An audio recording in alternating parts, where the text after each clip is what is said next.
کریں کہ سوچتا ہوں راتوں کو کیسے نیند آئے گی،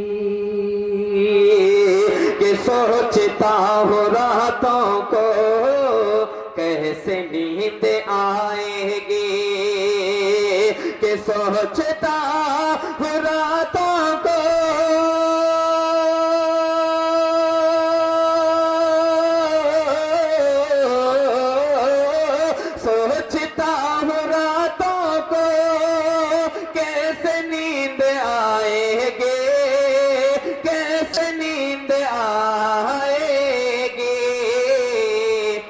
مفلسی کی چادر ہے، مفلسی کی چادر ہے، اور مفلسی کی چادر ہے، بے بسی کی چٹائی ہے، سوچتا ہوں راتوں کو۔ اور آخری شعر ماں بہن کے حوالے سے کہ اوڑھنے کو سر کا تو بوجھ مت سمجھ بیٹے، کہ اوڑھنے کو سر کا تو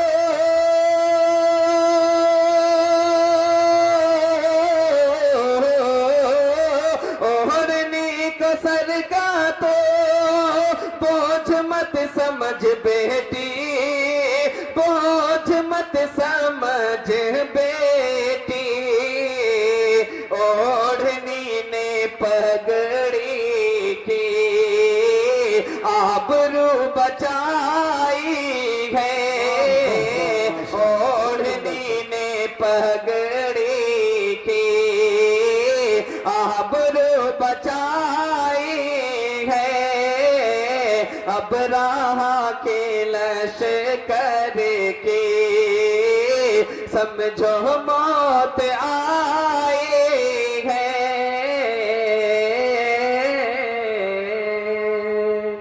تمام لوگوں میں سب سے بڑھیا اور سب سے افضل اللہ رب العزت نے اس امت کو نفع پہنچانے والا بنایا ہے۔ اللہ نے اس امت کو نفع پہنچانے والا بنایا ہے، نفع کھینچنے والا نہیں بنایا، نفع سمیٹنے والا نہیں بنایا، بلکہ اللہ نے اس امت کو بنایا ہی ہے کہ تمام انسان کو نفع پہنچاؤ۔ کنتم خیر امت، بہترین امت ہو، تم لوگوں کے نفع رسانی کے لیے ظاہر کیے گئے ہو، لوگوں کو نفع پہنچانے کے لیے تم نکالے گئے ہو، دنیا میں لوگوں کو نفع پہنچانے کے لیے تم بھیجے گئے ہو۔ جب تک تم لوگوں کو نفع پہنچا رہے ہو تو تم خیر امت کا لقب پاؤ، اور اگر تم لوگوں کو نفع نہیں پہنچاتے ہو اور لوگوں کو نقصان پہنچاتے ہو تو تم خیر امت میں داخل نہیں۔ تمہارے لیے بھلائی، تمہارے لیے بڑھیا ہونا، تمہارے لیے افضل ہونا، یہ تمہارے لیے نہیں۔ نفع پہنچاؤ گے خیر الناس بنو گے، لوگوں کو نقصان پہنچاؤ گے بدترین انسان قرار دیے جاؤ، بدترین انسان قرار دیے جاؤ۔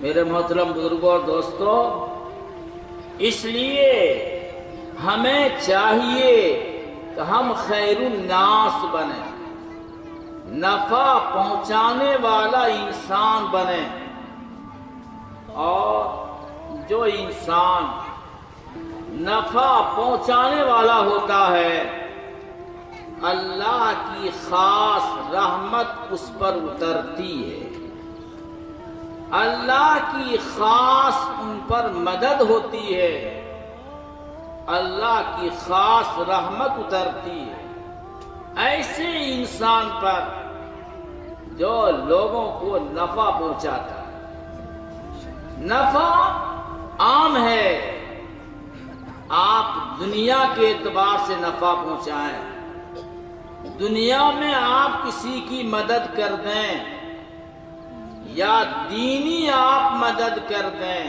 دین کے اعتبار سے نفع پہنچائیں، جو جتنا نفع پہنچائے گا اتنا بڑھیا انسان قرار دیا جائے گا۔ ایک واقعہ لکھا ہے حضرت شیخ زکریہ صاحب رحمۃ اللہ علیہ نے ایک واقعہ بیان کیا۔ ایک بہت بڑے بزرگ گزرے ہیں، سلیمان، ربیع بن سلیمان۔ ربیع بن سلیمان ایک بڑے عالم اور بڑے متقی، بڑے پرہیزگار گزرے۔ ان کا واقعہ لکھا کہ دیکھیے نفع پہنچانے کا کتنا فائدہ ہوتا ہے۔ تو ربیع فرماتے ہیں میرا ارادہ ہوا حج کرنے کا، میں حج کے ارادے سے میں، میرا بھائی اور میرے شہر کی ایک جماعت حج کے ارادے سے نکلی۔ ہم ابھی کوفہ پہنچے تھے، ارادہ ہوا کہ سامان سفر خریدا جائے، راستے میں جن چیزوں کی ضرورت پیش آئے گی، کھانے کی، پینے کی، وہ سامان خرید لیا جائے۔ ان کے پاس 600 درہم تھا، چاندی کا سکہ ہوتا ہے، 54 کے برابر ہوتا ہے چاندی کا سکہ، وہ 600 درہم ان کے پاس تھا۔ بازار گئے، بازار میں سامان خریدنے والے تھے، دیکھا ایک خچر ہے جو گھوڑا کے مشابہ ہوتا ہے، خچر جانتے ہوں گے، خچر مردہ ہے، مرا ہوا ہے۔ ایک عورت ہے، اس خچر کا گوشت کاٹ کر کے اپنے تھیلے میں ڈال رہی ہے۔ دیکھ کر کے رک گئے۔ ان کو شبہ ہوا کہ شاید یہ عورت ہوٹل کی مالکہ ہے اور یہ گوشت لے جائے گی، پکائے گی اور گاہک کو کھلائے گی۔ ان کو شبہ پیدا ہوا،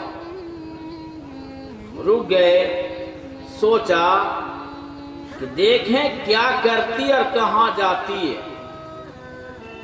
عورت چلی، گوشت کو لے کر کے تھیلے میں ڈال کر چلی، یہ بھی پیچھے پیچھے چل رہے ہیں، اتنا فاصلہ کے ساتھ چل رہے ہیں کہ عورت کو پتہ نہ چلے کہ میرا تعاقب ہو رہا ہے، مجھے کو دیکھ رہے ہیں، اس کا پتہ نہ چلے، اور پیچھے پیچھے جا رہے ہیں۔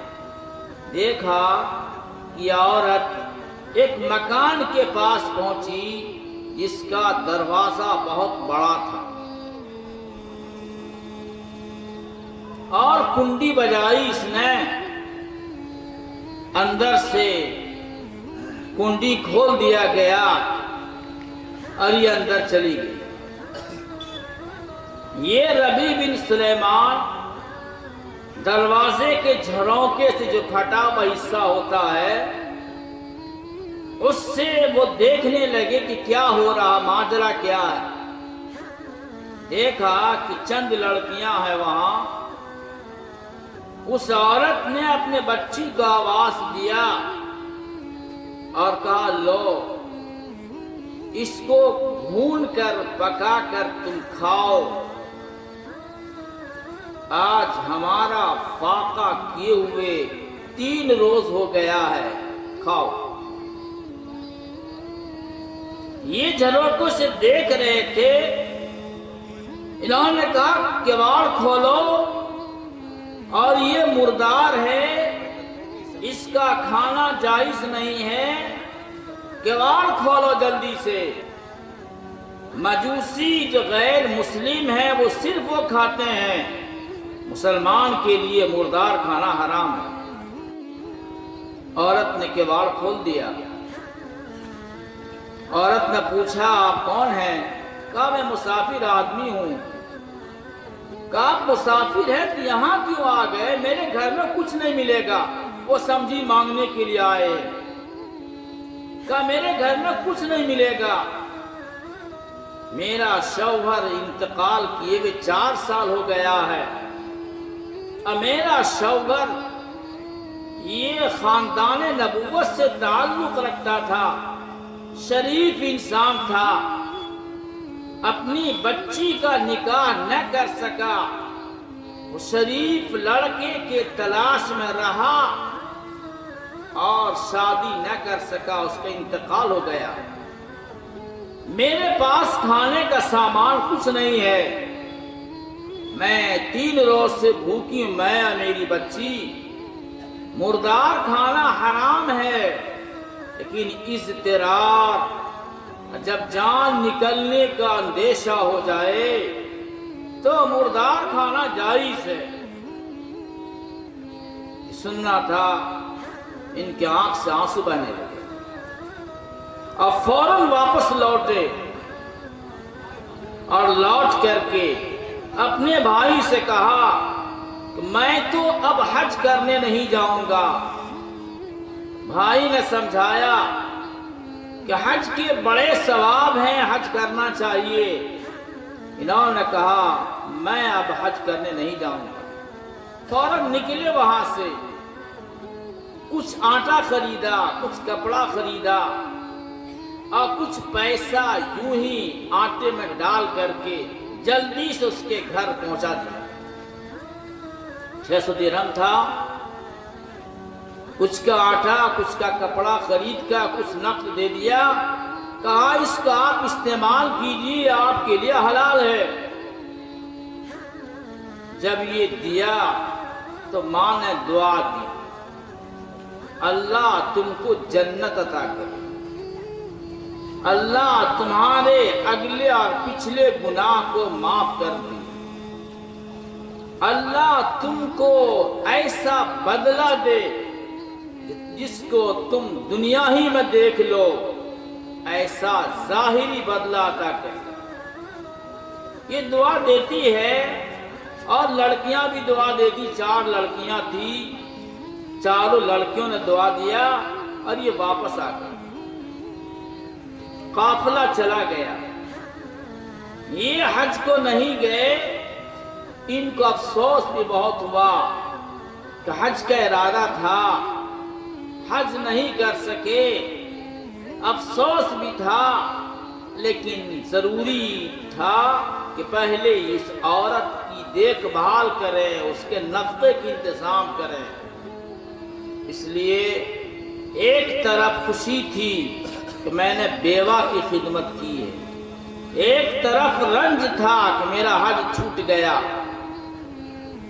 اب کچھ دن کے بعد حجاج کا قافلہ واپس لوٹ رہا ہے، سوچا چلو ان سے ملاقات کریں، چلو ان سے ملاقات کرنی چاہیے، اور ان سے دعا کرانی چاہیے کہ میں تو حج نہ کر سکا، آپ حج کر کر کے آئے ہیں، آپ میرے لیے دعا کر دیجیے۔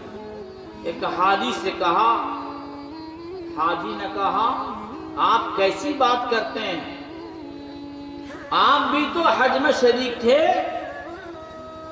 میری ملاقات آپ کی عرفات کے میدان میں ہوئی، جب میں کنکری مار رہا تھا میں نے آپ کو کنکری مارتے ہوئے دیکھا، اور آپ کہہ رہے ہیں کہ میں حج کرنے نہیں گیا، کب تک آپ چھپائیں گے؟ دوسرے حاجی سے ملاقات ہوئی، دوسرا حاجی بھی یہی کہہ رہا ہے کہ میری ملاقات آپ کی عرفات کے میدان میں ہوئی ہے، میری آپ کی ملاقات پتھر مارتے وقت میں ہوئی ہے، آپ کیسی بات کرتے ہیں؟ میں حج کرنے نہیں گیا، آپ تو میرے ساتھ حج کے ساتھی ہیں۔ اب ان کو تعجب ہو رہا کہ میں تو گیا نہیں، یہ لوگ کہہ رہے کہ آپ حج کرنے گئے تھے۔ اب شہر کا قافلہ، جہاں کے رہنے والے ربی تھے، وہاں کا قافلہ آیا، ان سے ملاقات کرنے کے لیے گئے اور کہا کہ آپ میرے دعا کر دیجئے، میں حج نہیں کر سکا۔ انہوں نے کہا کیا بات کرتے ہیں، آپ میرے ساتھ حج میں شریک تھے اور آپ فلاں فلاں جگہ پر میری آپ سے ملاقات ہوئی ہے اور آج آپ انکار کر رہے ہیں۔ اسی میں سے ایک آدمی آتا ہے اور کہتا ہے کہ لیجئے آپ کی یہ تھیلی ہے، آپ نے مجھے مسجد نبوی میں مزار کے پاس بھیڑ ہونے کی وجہ سے آپ نے ایک تھیلی مجھے دیا تھا، اس پر لکھا ہوا تھا من عاملنا ربیح، جو میرے ساتھ معاملہ کرے گا وہ نفع پائے گا، لکھا ہوا تھا عربی میں ایک جملہ۔ یہ تھیلی آپ نے مجھے مزار اقدس کے پاس دیا تھا اور ابھی آپ انکار کرنے میں حج کرنے نہیں دیا تھا۔ میری آپ کی ملاقات آپ نے تھیلی رکھنے کے لیے مجھے دیا، آپ اپنی تھیلی لیجئے۔ چنانچہ تھیلی لیا، لے کر کے آئے، عشاء کی نماز پڑھی، وظیفہ پڑھ رہے تھے، ایک دم نیند آ گئی ان کو۔ خواب میں دیکھا حضرت نبی کریم علیہ السلام کو، سلام کیا اٹھ کر، ہاتھ کو چوما اور بوسہ لیا اور فرمایا حضور پاک علیہ السلام نے، اے ربی میں تو کئی گواہ پیش کر چکا ہوں کہ تم نے حج کیا ہے، کئی گواہ پیش کر دیا میں نے کہ تم نے حج کیا ہے، تمہیں یقین کیوں نہیں آتا؟ دیکھو اصل بات یہ ہے کہ جب تم نے اس سیدہ کے اوپر احسان کیا جو میری اولاد میں سے، تو میں نے اللہ رب العزت سے دعا کی کہ اللہ ربی کے وہ حج کا ثواب عطا فرما دیجیے۔ تو میری دعا کی برکت سے اللہ نے فرمایا کہ میں ربی کے لیے ایک فرشتہ پیدا کرتا ہوں، جو فرشتہ ہر سال ربی کے شکل میں ہوگا اور ربی کے لیے حج کرے گا۔ ایک فرشتہ میں پیدا کر دیتا ہوں جو ربی کے شکل میں ہوگا اور ہر سال ربی کے لیے وہ حج کرے گا۔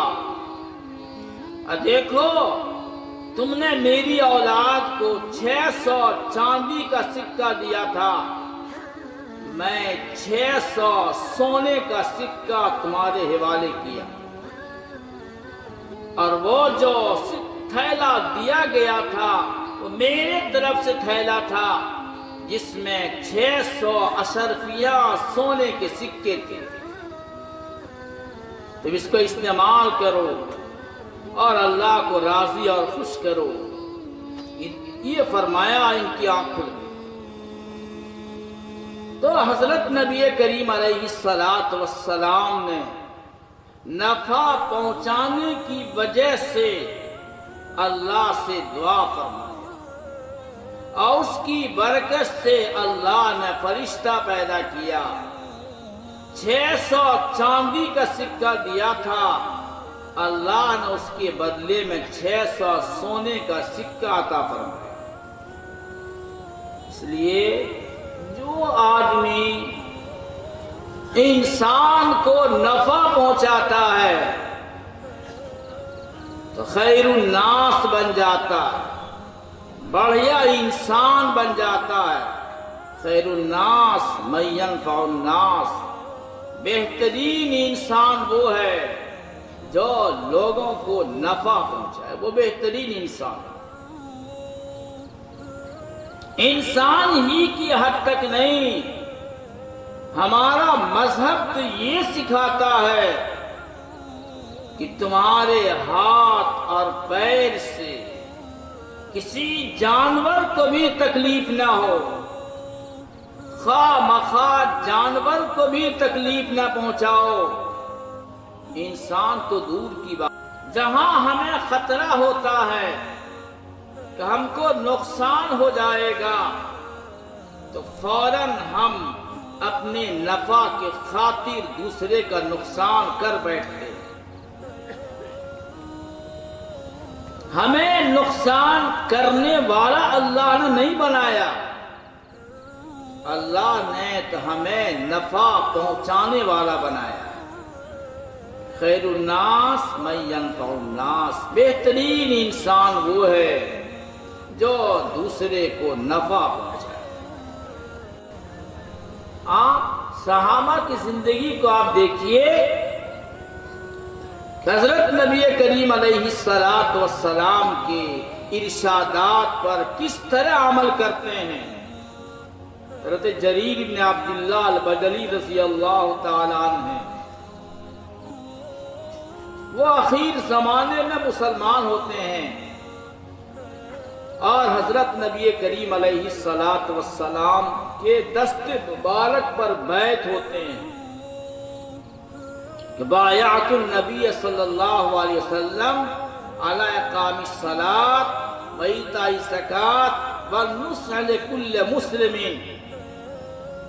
میں بیعت ہی ہوا حضرت نبی کریم صلی اللہ علیہ وسلم کے دست مبارک پر، میں نماز پڑھوں گا، زکوٰۃ دوں گا اور ہر مسلمان کے ساتھ بڑھیا سلوک کروں گا، میں نفع پہنچانے کی کوشش کروں گا اور میں نفع پہنچاؤں گا، نفع پہنچانے کی کوشش کروں گا اور نفع پہنچاؤں گا۔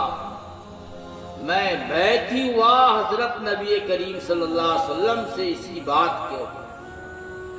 ان کی زندگی آپ پڑھیے گا تو نفع پہنچانے کی عجیب عجیب شکل اختیار کر رکھے تھے۔ آئیے ان کا ایک مشہور واقعہ ہے حضرت جریر رضی اللہ تعالیٰ عنہ کا۔ حضرت جریر رضی اللہ تعالیٰ عنہ کا غلام تھا، ایک گھوڑا خرید کے لایا 300 میں گھوڑا خرید کے لایا، 300 درہم میں گھوڑا خرید کے لایا غلام۔ حضرت جریر کے لیے گھوڑا خرید کے لایا 300 میں۔ حضرت جریر رضی اللہ عنہ تشریف لائے، پوچھا کتنے میں گھوڑا خریدا؟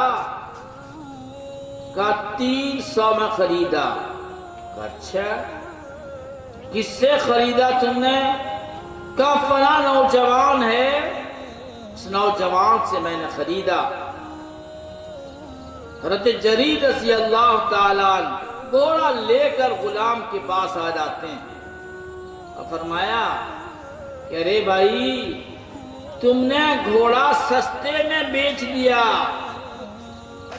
تمہارا گھوڑا تو قیمتی تھا، تمہارا گھوڑا 300 کا نہیں 400 کا تھا اور تم 300 میں بیچ دیا، تمہارا نقصان ہوا نا، اس کو 400 میں بیچو۔ نوجوان نے کہا اچھا 400 میں بیچ رہے ہیں، 300 میں خریدا ہوا غلام 400 میں خرید رہے ہیں۔ جب بات فائنل ہو گئی پھر فرمایا ارے بھائی تمہارا ابھی بھی نقصان ہے، یہ گھوڑا تو 500 کا ہے اور تم سستے میں بیچ رہے ہو، میرا نفع ہو جائے گا۔ اس کو 500 میں بیچے۔ چنانچہ اس نوجوان نے کہا ٹھیک ہے میں نے 500 میں بیچا۔ اسی طرح کرتے کرتے اس گھوڑے کو 800 روپے میں خرید کر لائے۔ جو گھوڑا 300 روپے کا تھا غلام خرید کر لے کر آ گیا تھا، تو اس گھوڑے کو یہ 800 میں خرید کر لے کر آ رہے ہیں۔ کیوں؟ چونکہ بیعت ہی ہوئے ہیں حضرت نبی کریم علیہ السلام کے دستے مبارک پر کہ ہمیں نفع پہنچانا ہے، ہمیں فائدہ پہنچانا ہے۔ فائدہ پہنچانے کی ایک شکل سمجھ میں آ گئی، اس لیے اس شکل پر عمل کر لیا تاکہ ایک انسان کو، ایک مسلمان کو نفع ہو جائے۔ اس لیے اگر آپ ترقی چاہتے ہیں، اللہ کا قرب چاہتے ہیں، اللہ کی نزدیکی چاہتے ہیں، اللہ کے عذاب سے بچنا چاہتے ہیں، آئے ہوئے عذاب کو دور کرنا چاہتے ہیں، تو ہم اور آپ سب مل کر نفع پہنچانے کا ارادہ کر رہے ہیں۔ اگر ہم اور آپ نفع پہنچانے کا ارادہ کر لیں گے تو آئی ہوئی مصیبت بھی ٹل جائے گی، آیا ہوا عذاب بھی ٹل جائے گا۔ حدیث پاک میں ایک واقعہ بیان کیا گیا۔ آج ہم کیا چاہتے ہیں؟ مزدور چاہتا ہے کہ ہم کام نہیں کریں، مزدور چاہتا ہے ہم کام نہیں کریں، اور جتنا ہم اپنے بدن کو بچا سکتے ہیں بچائیں، اور کام کرانے والا چاہتا ہے کہ میرا کام زائد سے زائد ہو اور ہم کم سے کم اس کو تنخواہ دیں۔ اس زمانے میں کھیت بہت تھی، آدمی کا کھیت نہیں ہوتا تھا، ویسے کھیت پڑی ہوئی ہے، انہوں نے اس دانے کو کھیت میں ڈال دیا، باغ کر دیا، کھیتی کر دیا، اس سے بہت غلہ پیدا ہوا۔ میں نے اس کو کاٹا، کاٹ کر کے جو دانہ ہوا اس کو اور میں نے مزید کھیت میں ڈال دیا۔ کئی سال اس کے دانے سے میں کھیتی کرتا رہا، اتنا ہو گیا کہ میں نے اس سے کچھ غلام خریدے، کچھ جانور خریدا، کچھ غلہ تھا۔ اب وہ مزدور میرے پاس آتا ہے کہ میری مزدوری دے دو۔ میں نے کہا یہ گائے، یہ جانور، یہ غلام، یہ سامان تمہارا۔ اس نے کہا مذاق مت کیجئے، میرا سامان دیجئے، میری مزدوری دیجئے۔ میں نے کہا مذاق نہیں کر رہا ہوں، یہ تمہاری مزدوری ہے۔ چنانچہ سب لے کر چلا گیا۔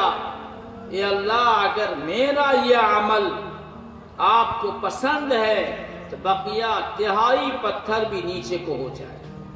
چنانچہ دعا قبول ہو گئی اور غار کا منہ کھل گیا۔ تو نیک عمل کیا تھا، نفع پہنچایا تھا مزدور کو، نفع پہنچایا تھا غریب کو، اللہ نے آئی ہوئی مصیبت کو دور کر دیا۔ اگر اپنا مزاج نفع پہنچانے کا بنائیں گے، نفع پہنچائیں گے تو آئی ہوئی مصیبت آپ کی ٹل جائے گی۔ اس لیے مزاج بنائیے نفع پہنچانے کا، مزاج مت بنائیے نفع کھینچنے کا۔ یہ میں چند بات آپ سے عرض کر رہا تھا، دعا کیجئے اللہ ہم کو عمل کرنے کی توفیق دے۔